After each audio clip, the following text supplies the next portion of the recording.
اللہ علی ما رزقہم من بہیمۃ الانعام، تاکہ جو چوپائیوں کے مخصوص جانوروں پر اللہ کا نام جو لے اللہ نے عطا فرمائے۔ اور یہ کیا ارشاد نہیں سنا، وَمِنَ الْأَنْعَامِ حَمُولَةً وَفُرُوشًا، اللہ تعالیٰ نے چوپائیوں میں سے بوجھ اٹھانے والے یعنی اونٹ بیل بھی پیدا کیے ہیں، زمین پر لگے ہوئے یعنی بکری، دمبا، بھیڑ وغیرہ۔ یہ ارشاد نہیں سنا، من الزان اثنین ومن البقر اثنین ومن المغر اثنین ومن الابل اثنین، دو صنفین یعنی نر اور مادہ بھیڑوں کی نسل سے، دو صنفین گائے کی نسل سے، اور دو بکروں کی نسل سے، دو اونٹوں کی نسل سے۔ قربانی کے جانوروں میں بھینس بھی داخل ہے، کیونکہ یہ بھی گائے کی ایک قسم ہے، لہذا بھینس کی قربانی بھی جائز ہے۔ اللہ اکبر۔ میرے محترم بزرگ دوستو، ان تمام جو ہے جانوروں کی قربانی اللہ کے نزدیک جو ہے جائز ہے۔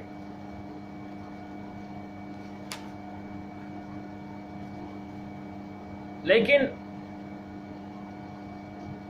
بھینس کی قربانی کرنا غیر مقلدین کے لیے جو ہے جائز نہیں قرار فرماتے، کیونکہ بھینس عرب میں نہیں پائی جاتی تھی۔ ان کا جو ہے منشا ہے کہ بھینس عرب کی سرزمین میں نہیں پائی جاتی تھی۔ ان کے ایک فقہ اہل حدیث کے ایک مشہور معروف صحافی نے اپنی کتاب ناصر الدین البانی جلد نمبر 2 صفحہ نمبر 475 آپ کے مسائل ان کا حل کا میں حامد ربانی میں جلد نمبر 2 صفحہ نمبر 373 میں انہوں نے لکھا ہے کہ بھینس کی قربانی جائز نہیں ہے، کیونکہ جو ہے یہ عرب میں نہیں پائی جاتی ہے۔ اس کے جواب میں یہ سنیے، بھینس اگرچہ موجود نہ تھی لیکن باجماع امت اسے گائے کے ساتھ مشاہبت کی وجہ گائے والا حکم دے دیا گیا، جیسا کہ زکواتہ کے مسئلے میں اسے گائے کے ساتھ شامل کر دیا گیا ہے۔ اگر بھینس کی قربانی نہ کرنے کی کیا یہی دلیل ہے، بھینس کی قربانی نہ کرنے کی یہی دلیل ہے کہ حضور صلی اللہ علیہ وسلم کے دور میں بلاد عرب میں نہیں تھی، تو اس دلیل کے مطابق اس کا گوشت، دودھ، مکھن، کھال وغیرہ کا استعمال بھی جائز نہیں ہونا چاہیے، کیونکہ یہ دور نبوت میں عرب ممالک میں نہیں پائی جاتی تھی۔ ہاں، اگر غیر مقلدین کے نزدیک بھینس کی قربانی جائز نہیں ہے، انہوں نے اسے دلیل دیا ہے کہ عرب کے ممالک کے اندر بھینس کا وجود نہیں ہے، تو ہماری دلیل ہے کہ اگر جو ہے بھینس کی قربانی جائز نہیں ہے تو اس کا گوشت، اس کا دودھ، اس کا مکھن، اس کی کھال آپ کیوں استعمال کرتے ہیں، یہ بھی جو ہے جائز نہ ہونی چاہیے تھا۔ اللہ اکبر۔ غیر مقلدین کے ہاں جو جانور زائد ہیں، نعوذ باللہ من ذالک، ان کے ہاں گھوڑے کی قربانی بھی زائد ہے، جائز ہے، وہ قرار دیتے ہیں۔ اللہ اکبر۔ ایسی من گھڑت حدیثیں پیش کر کے لوگوں کو جو ہے گمراہ کیا جاتا ہے کہ بتاتے ہیں کہ گھوڑے کی قربانی بھی جائز ہے۔ اس کی دلیل انہوں نے فتاوی ستاریہ جلد نمبر 1 صفحہ نمبر 149 کے اندر انہوں نے لکھا ہے، یہ غیر مقلدین کی کتاب ہے۔ اللہ اکبر۔ دلیل ان اسماء، انہوں نے یہ حدیث نقل کرتے ہیں، ان اسماء بنت ابی بکر رضی اللہ تعالی عنہ قالت نہرنا علی عہد النبی صلی اللہ علیہ وسلم فرسا فقعنہ، صحیح البخاری کتاب الزعیہ سعید باب القردیہ۔ یعنی ترجمہ، اسماء بنت ابو بکر رضی اللہ تعالیٰ عنہ سے روایت ہے کہ ہم نے نبی کریم صلی اللہ علیہ وسلم کے دور میں گھوڑے کو ذبح کیا، یعنی اس کی قربانی کی اور اس کا گوشت کھایا۔ اس روایت میں لفظ نہرنا ہے جو بمعنی قربانی ہے۔ اب آپ حضرات اس کا جواب سن لیجئے۔ سمانیت ازواج کی وضاحت قرآن مجید نے جن جانوروں سے کی ہے ان میں گھوڑا شامل نہیں ہے۔ اللہ اکبر۔ اللہ تبارک و تعالی قرآن سے بڑھ کر کچھ اور چیز دنیا کے اندر ہے موجود؟ ارے اللہ کے بندو، اللہ تبارک و تعالیٰ کا حکم تمہارے سامنے نزدیک بڑا ہے، یعنی ٹائی پینٹ ڈال کے جو ہے یہ کوئی ملا کہہ دے یہ بات آپ کو پسند آ جاوے؟ اللہ ہماری حفاظت فرمائے۔ اللہ تعالیٰ قرآن مجید کے اندر فرماتا ہے سمانیت ازواج کی وضاحت کے اندر، قرآن مجید کے اندر جن جانوروں کی جو ہے مثال دی گئی ہے اس میں گھوڑا شامل نہیں ہے۔ جواب نمبر 2، یہ دلیل تب یا بنے گی جب نہرن سے یعنی نسکانن ہو، جبکہ حدیث میں نہرن فرسان یعنی ذبحن فرسان ہے، جس کی دلیل وہ حدیث ہے جس میں ذبحن کا صریحاً لفظ موجود ہے۔ اس کے اندر جو ہے ان اسما خالد ذبحنا علی عہد الرسول اللہ صلی اللہ علیہ وسلم فرسن ونحن بالمدینۃ فاکلناها، صحیح البخاری رقم 5511، یعنی حضرت اسما بنت ابو بکر رضی اللہ تعالیٰ عنہ فرماتے ہیں ہم نے مدینہ منورہ میں حضور اکرم صلی اللہ علیہ وسلم کے زمانے میں مبارک میں گھوڑا ذبح کیا، پھر اسے کھایا۔ ان اسما بنت ابی بکر خالتا ذبحنا فرسن علی عہد رسول اللہ صلی اللہ علیہ وسلم فاکلنا، حضرت اسما بنت ابو بکر رضی اللہ تعالیٰ عنہ فرماتے ہیں کہ ہم نے حضور اکرم صلی اللہ علیہ وسلم کے زمانے میں گھوڑا ذبح کیا پھر کھایا۔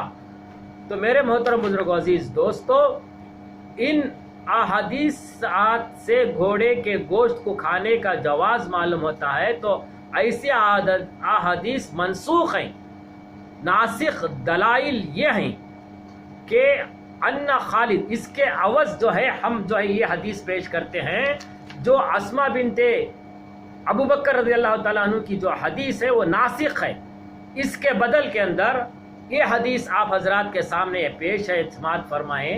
ان خالد بن ولید ان رسول اللہ صلی اللہ علیہ وسلم نہا عن اکل الحمل خیل والبغال والقمر زاد حیات وکل ذی ناب من السبعین، سنن ابن داود سلمان بن اشعت الاستحاتی 275 ہجری کتاب الاضحیٰ باب فی کل لحم دلیل۔ حضرت خالد بن ولید رضی اللہ تعالیٰ عنہ سے روایت ہے کہ رسول اللہ صلی اللہ علیہ وسلم نے گھوڑے، خچر اور گدھوں کے کھانے سے منع فرمایا ہے۔ اب آپ ارشاد فرمائیں، نبی کریم صلی اللہ علیہ وسلم کی بات کو توڑ موڑ کر کسی اور کی جو ہے روایت کو پیش کر کے امت کو گمراہ کرنا، یہ کہاں تک کس حد تک جو ہے صحیح ہے؟ اب نبی کریم صلی اللہ علیہ وسلم نے فرمایا کہ گھوڑے، خچر، گدھوں کو کھانے سے منع فرمایا۔ ان الفاظ کے ساتھ یہ بھی اضافہ ہے کہ رسول اللہ صلی اللہ علیہ وسلم نے کچلیوں کے ساتھ کھانے والے درندوں کا گوشت کھانے سے بھی منع فرمایا۔ اللہ اکبر، اللہ اکبر۔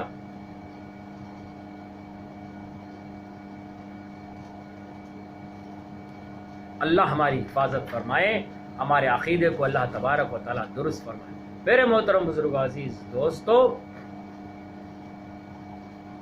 دوسری جگہ حضرت امام ابو حنیفہ رحمۃ اللہ علیہ کی دلیل اللہ تعالیٰ کا یہ فرمان ہے کہ ان 3 چیزوں میں گھوڑا، خچر اور گدھا کا ذکر اللہ تعالیٰ کی نعمتوں کے ضمن میں ہوا ہے۔ کسی جانور کا سب سے بڑا فائدہ اس کا گوشت کھانا ہے۔ حکیم ذات احسان کا ذکر کرتے ہوئے کبھی بھی اعلیٰ نعمتوں کو چھوڑ کر ادنا نعمتوں کا ذکر نہیں کرتی۔ یہاں اعلیٰ فائدہ گوشت کا کھانا چھوڑ کر ادنا فائدہ سواری کرنا کا ذکر ہے، جو دلیل ہے اگر گھوڑے کا گوشت کھانا جائز ہوتا تو اللہ تعالیٰ ضرور ذکر فرماتے قرآن مجید کے اندر تو اسے جو ہے کھانا جائز نہیں فرمایا ہے۔ فقہ اکرام نے بھی گھوڑے کے گوشت کو ناجائز ہونے کی تصریح کی ہے۔ علامہ ابن ابی بکر بن عبد الجلیل المرغیانی رحمۃ اللہ علیہ 593 ہجری میں لکھتے ہیں کہ جو ہے گھوڑے کا گوشت امام ابو حنیفہ رحمۃ اللہ علیہ کے ہاں مکروہ ہے، اور یہی قول امام مالک رحمۃ اللہ علیہ کا بھی ہے۔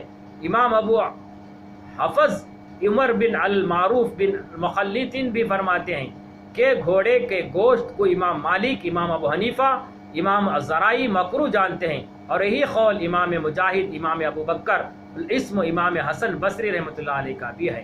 گھوڑے کو ذبح کر کے اس کا گوشت کھانا جائز ہی نہیں، تو گھوڑے کی قربانی کیسے جائز ہوگی؟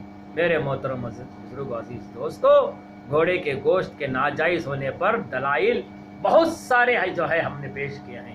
اللہ تعالیٰ جو ہے انسان کو عقل سلیم دیا ہے، یہ جو پروپیگنڈا، یہ عقیدے کے بنیاد پر جو ہے غیر مقلدین لوگوں کو بھڑکانے کی کوشش کرتے ہیں، اللہ ہماری حفاظت فرمائے، اللہ تعالیٰ ہماری ایمان کی حفاظت فرمائے۔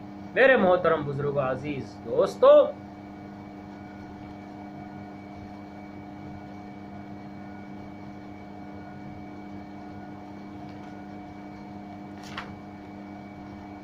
تو اہل سنت الجماعت کے نزدیک اگر قربانی کا جانور بکری یا بھیڑ ہو تو وہ صرف ایک آدمی کی طرف سے کفایت کرتی ہے۔ اب جو ہے مسئلہ جو ہے یہ بھی غیر مقلدین کے نزدیک ایک بہت بڑا مسئلہ ہے کہ بکری جو ہے ایک بکری جو ہے پورے گھر والوں پر جو ہے قربانی کرنا واجب ہے۔ اس کے لیے دلائل جو ہے آپ حضرات کے سامنے پیش ہے، سماعت فرمائیں۔ اگر قربانی کا جانور بکری یا بھیڑ ہو تو صرف ایک آدمی کی طرف سے کفایت کرتی ہے۔ فتاوی عالمگیر جلد نمبر 5 صفحہ نمبر 375 الباب الثامن کے اندر یہ حدیث نقل ہے جس کا ترجمہ یہ ہے کہ یہ بات جان لیجئے کہ بکری صرف ایک آدمی کی جانب سے کفایت کرتی ہے اگرچہ بڑی کیوں نہ ہو۔ یہ حدیث ہے۔ اس کی دلائل ان ابن عباس ان النبی صلی اللہ علیہ وسلم آثارت رجل فقال ان علی بدنۃ وانا معسر بها ولا اجدها فاشترنها فامره نبی صلی اللہ علیہ وسلم ان يتبع عنا صبی شباب فیدجهن۔ سنن ابن ماجہ صفحہ نمبر 226 کتاب الاضحائی باب الکم بخاری کے اندر یہ حدیث نقل کی گئی ہے۔ فرماتے ہیں کہ حضرت ابن عباس رضی اللہ تعالیٰ عنہ سے روایت ہے، ایک شخص آپ صلی اللہ علیہ وسلم کی خدمت میں آیا اور عرض کیا کہ مجھ پر ایک بڑا جانور اونٹ یا گائے واجب ہو چکا ہے اور میں مالدار ہوں اور مجھے بڑا جانور نہیں مل رہا ہے، میں ان سے خرید لوں۔ تو آپ صلی اللہ علیہ وسلم نے فرمایا کہ 7 بکریاں خرید لو اور انہیں ذبح کر لو۔ اللہ اکبر۔ یہاں پر بڑا جانور یعنی اونٹ گائے، اس پر جو ہے 7 آدمی کو جو ہے اللہ تعالیٰ کے رسول صلی اللہ علیہ وسلم نے 7 آدمیوں کی طرف سے دینے کے لیے کہا گیا ہے، اور جو ہے بکری ایک آدمی کے لیے۔ تو اس آدمی کا ارادہ تھا کہ بڑا جو ہے جانور مجھے اللہ تعالیٰ نے مال دیا ہے، میں جو ہے بڑا جانور ذبح کروں، نہیں مل رہا ہے، تو اللہ کے رسول صلی اللہ علیہ وسلم نے فرمایا 7 بکریاں جو ہے خرید لو اور اس کے عوض جو ہے اسے ذبح کر لو۔ اس حدیث میں حضور اکرم صلی اللہ علیہ وسلم نے بڑے جانور کو 7 بکریوں کے برابر شمار کیا، اور بڑے جانور میں قربانی کے 7 حصے ہو سکتے ہیں، اس سے زیادہ نہیں۔ معلوم ہوا کہ ایک بکری یا ایک دمبا کی قربانی ایک سے زائد افراد کی طرف سے جائز نہیں۔ دلیل نمبر 2، قال ابن عمر اشعت عن واحد، یہ سنن الحدیث الظفر احمد سنانی کے اندر جلد نمبر 117 کے اندر صفحہ نمبر 210 کے اندر یہ حدیث موجود ہے۔ حضرت عبداللہ بن عمر رضی اللہ تعالیٰ عنہ ارشاد ہے، بکری ایک آدمی کی طرف سے ہوتی ہے۔ غیر مقلدین کے نزدیک بکری میں سارے گھر والے شریک ہو سکتے ہیں۔ ان کی یہ حدیث جو ہے شمارہ 55 صفحہ نمبر 55، ان کی دلیل کیا ہے؟ ان عطا، ان کی جو ہے یہ دلیل ہے، ترجمہ یہ ہے، عطا بن یسار فرماتے ہیں کہ میں نے حضرت ابو ایوب انصاری رضی اللہ تعالیٰ سے پوچھا کہ رسول اللہ صلی اللہ علیہ وسلم کے دور میں قربانی کیسے ہوتی تھی؟ تو آپ صلی اللہ علیہ وسلم نے آپ رضی اللہ تعالیٰ عنہ نے جواب دیا، آدمی اپنی جانب سے اور اپنے گھر والوں کی جانب سے ایک بکری ذبح کیا کرتا تھا، پھر سارے گھر والے اسے کھاتے تھے، دوسروں کو بھی کھلاتے تھے، یہاں تک کہ لوگ دکھاوے اور فخر میں مبتلا ہو گئے اور کچھ ہونے لگا تو وہ جو لگا جو تم